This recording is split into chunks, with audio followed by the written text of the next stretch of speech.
Welcome to a new Minecraft project, a medieval village. I decided to take a small break from my city just to focus on something different and something new, a world with extra things like mobs and a more creative space to build stuff. This isn't going to replace my city, there'll be a few more videos on it in the future, but right now I'm excited to start something different for a change. Please subscribe and enjoy.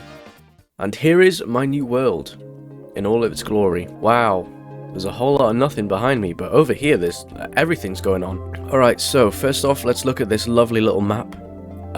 It's not very full at the moment. Look, I'm just gonna say before I start this little video, what I hate about this biome. What the hell are these things, and why are they so annoying to get rid of? It's like some weird burial thing, but there's like 600 of them. Gee, why are there so many mobs all over the place? Hello, good sir. Hello. Jump. Yeah.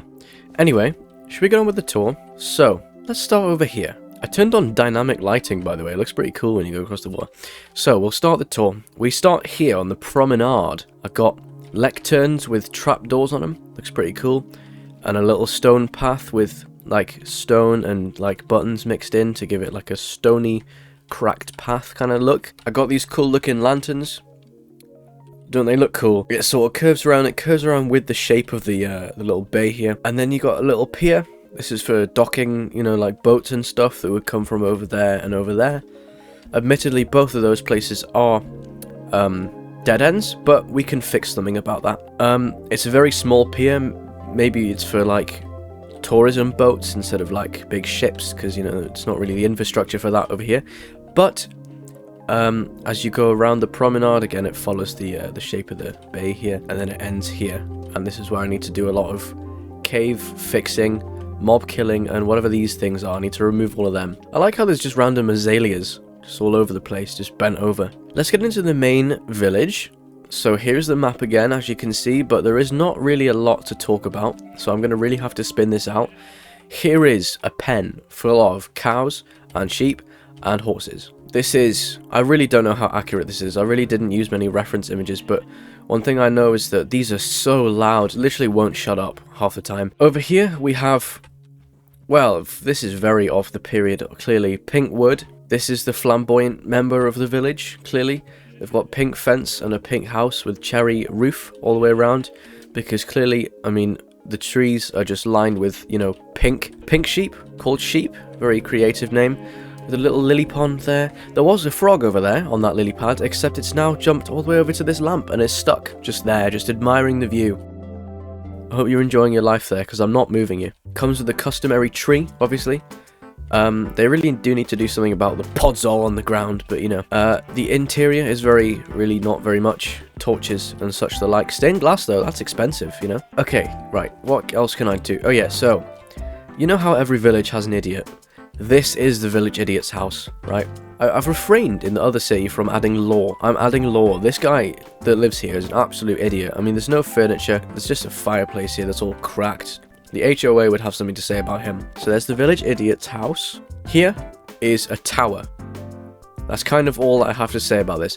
I have a feeling this would be used by, like, a priest or something. There's because the stained glass, you know, it's very religious. So there's a ladder going up, and there's another floor with stained glass, and then there's a... Oh, I've broken the stair. And how dare I? And there's a ladder going up, and there's, you know, another floor, and then there's a ladder going up, and there's another floor, obviously, and then there's a ladder going up, and then there's another floor.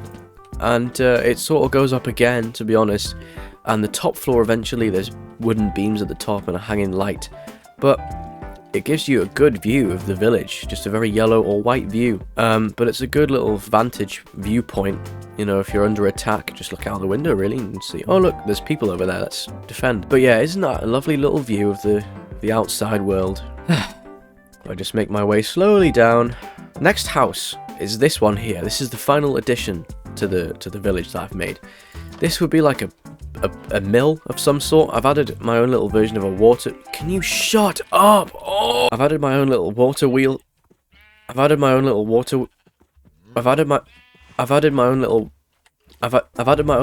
wheel here. I think that's kind of a cool addition. This is very unkempt, very cracked. No windows, obviously, because why not? Get a nice little view out the window of the village idiot and the camp guy. And up another floor, and you get the roof. Looks pretty cool, I can't lie. I like this building. I think it's my favourite building. Very, very well designed, in my opinion. Aside from that, there isn't really a lot else to talk about. I have started to make additions down here. Tell you what, I'm going to set the time to night because it looks nicer over here. So obviously there'll be a lot more like buildings like going out towards there, over there, and the same for over there. But if you just like walk along this pathway here, you get to this thing. Ooh, what? This is mysterious. What could be going on here? It's a secret pathway that leads you to some ruins. No way. And this is an extra bit of lore that I literally just thought of right now, so don't judge me. This is a magician's house, because, you know, it's medieval, mythical time period, that he did an experiment and it all went wrong. That's why it's all mossy and cracked. There's nothing kempt about it, you know? It's all went wrong. It reminds me of that wizard in Shrek 3. But yeah, so this is like backing onto this stupid gravestone looking things over here I need to get rid of.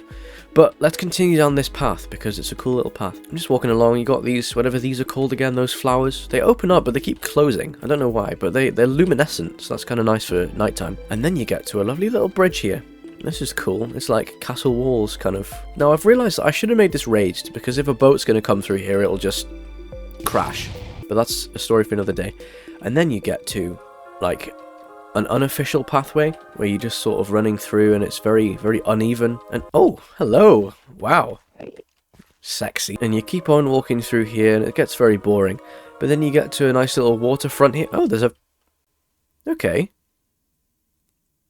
That's interesting. And there's a lovely little campfire bridge, which is nice. Again, not raised for some reason. And this bit over here is where I've stopped for now, because, well, I just stopped doing this before I started recording.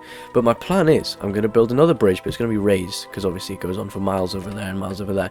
It's going to be raised, and it's going to go over here. It's going to go up this bit, right through where that sheep is, through these trees, and then up this big hill. And there's going to be another village on top of this hill. And, like, so on and so forth, and where that lava is too. So this is going to be the big village, and there's just like a small settlement over there.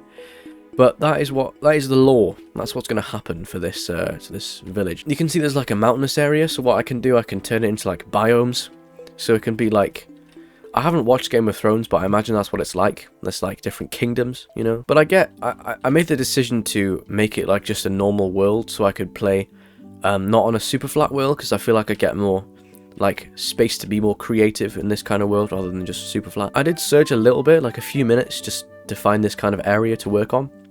But for the most part, I just spawned in and this is what I was given. So it's kind of cool. But I'm going to try and expand the village. Like, I'm going to get rid of all these trees pretty much and just like make the village. Because there's a cool little bay bit there that I have an idea for. Just like continue the promenade on that side. But other than that, like, because you can see all the biomes, like it's such a good opportunity to make like loads of different kingdoms and stuff. But yeah, I just need to preface, well, suffice, I suppose. This isn't going to distract me from the other city. Like, I'm working on it with, like, in partnership with this, basically. I just thought maybe I should have a little break from the city, because I'm running out of ideas of what to build. So, I thought it would be nice to start something different. Because obviously this is nowhere near a modern city. This is like a medieval village. But I kind of like this time period, and I thought it would be kind of cool to... And I tried a different building style for once, and I think it's working out quite nicely already. But yeah, please let me know what you think. This is a bit of a quicker video than normal, I think, depending on how I edit this. I think I'm going to enjoy this. I'm going to enjoy it, but I need to know what everyone else thinks, you know? So, other than that, there's a sheep trying to escape. Other than that, thank you very much for watching, and I will see you later.